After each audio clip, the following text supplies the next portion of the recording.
A Nike rep told Fox Business that the Kobe Bryant-themed sneakers were out of stock in, quote, minutes. Crazy. So check this out. It was rumored that 13,000 pairs of Caitlin Clark's new Nike basketball sneakers were being sold on June 30th, and they were gone before people could even add them to their cart. Why did Caitlin Clark's shoe create resale chaos while Aja Wilson's shoe ended up with clearance tags? We're diving into the story of contrasting launches and how Nike's strategies might be failing their athletes and their bottom line. Or something like that. All right. Okay. I mean, those 3,000 sold out, but we're talking about 13,000. Over 4 times as many, and they sold out in minutes. But, you know, they were out there bragging about Aja Wilson's shoe being sold. It's sold out. Well, look, there was rumors they only offered 3,000 of them. Nike didn't hold back when it came to Aja Wilson's A1 shoe. They gave her the superstar treatment, everything from a custom logo to slick ads, including a commercial directed by Malia Obama. It was the kind of all-out effort that most athletes dream of. Clark last year signed an 8-year shoe deal with Nike, reportedly worth $28 million. The brand signed her in 2022. The shoes went up for sale on Monday morning at $190 a pop. Let's just see. Can we see where that's at? Kick screw. Right here. There they are. Wow. You can buy them on Afterpay.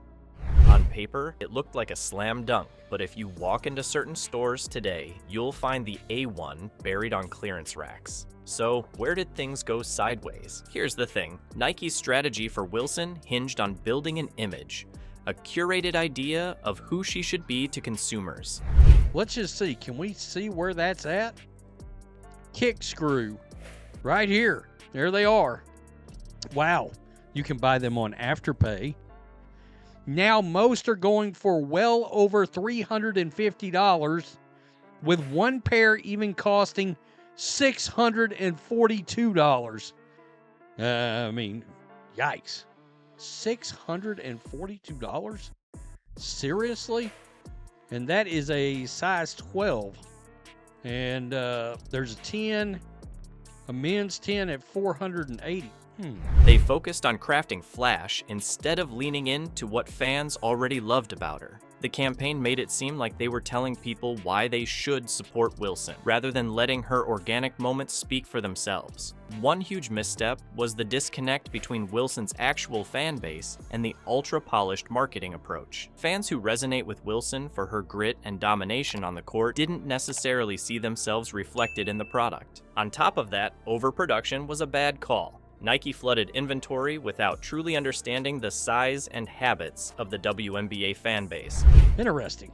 Anyway, so $642. The Kobe 5 Protro PE is decked out in Clark's Indiana Fever's colors, and it goes on into the ratings and her being hurt right now. But that clearly did not affect the sale of these shoes at all. With primary color being navy blue with touches of red, orange, and yellow throughout. Clark just received 1.2 million votes for the All-Star game, shattering her own record from last year. Which typically supports players and merchandise differently compared to the NBA.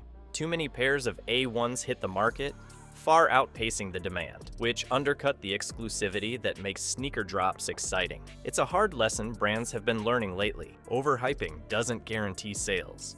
And it's not just us saying it. Jordan Rogers, a former Nike marketing head, put it bluntly, engagement isn't created through slick campaigns. It's built by meeting your audience where they already are. Nike's focus on carefully engineered hype ignored the heart of what drives consumer loyalty, authenticity, and connection.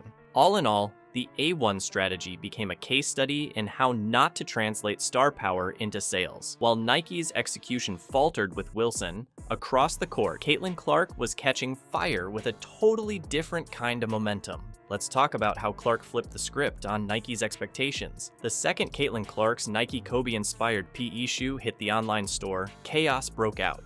Fans raced to snag a pair, crashing the website and leaving thousands empty-handed. The shoe sold out in just 1 minute. 1 minute. Over 4 times as many, and they sold out in minutes. Isn't that oddly exactly what we see with the television ratings? But, you know, they were out there bragging about Asia Wilson's shoe being sold. It's sold out. Well, look, there was rumors they only offered 3,000 of them. Or something like that. All right? Resale markets like StockX and GOAT immediately lit up with listings, and prices were insane. Retail was $190, but those same shoes were suddenly going for well over $350. For fans, it was frustration. For resellers, it was Christmas morning. And here's what's wild. Clark didn't even get a custom shoe design for this drop. She may do with a modified Kobe model, but that just didn't matter. Fans wanted it anyway because Caitlin Clark isn't selling an image. She's selling reality. Her performance on the court speaks volumes. Clark is a human highlight reel, dropping crazy stat lines night after night. She plays with an edge, a rare spark that basketball fans across the country can't look away from. Add in her ability to turn those moments into something bigger, like that deep three-pointer from the logo or a perfect dish for an assist. And it's the kind of thing people remember. Fans aren't buying into Nike's pitch. They're buying into Caitlin Clark, the uncensored, unscripted phenomenon. It goes even beyond basketball. Want to know how far her influence reaches? She's driving an $82 million economic impact for Iowa. Think about that for a second. Hotels, restaurants, merchandise sales, even local tourism are booming because Caitlin Clark plays basketball there. That's not just fandom. That's cultural and economic power. It's what happens when someone's appeal feels authentic, not manufactured in a marketing studio. And Nike almost missed this.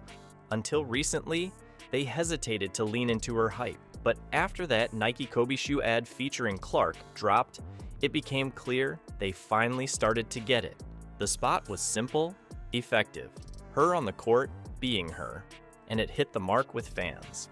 Unlike the over-orchestrated push for Wilson, this approach worked. So now the question is, will Nike keep riding this wave? Caitlin Clark's Nike sellout proves one thing. Authentic demand beats corporate strategy every time. Fans want athletes they can connect with, not ideas sold to them. Nike's approach with Asia Wilson focused so heavily on image building that it overlooked an obvious truth. Performance and authenticity drive loyalty. Meanwhile, Clark's organic rise, fueled by her dominance on the court, created a frenzy all on its own. It raises a bigger question for brands like Nike. Are they paying attention to what fans really want?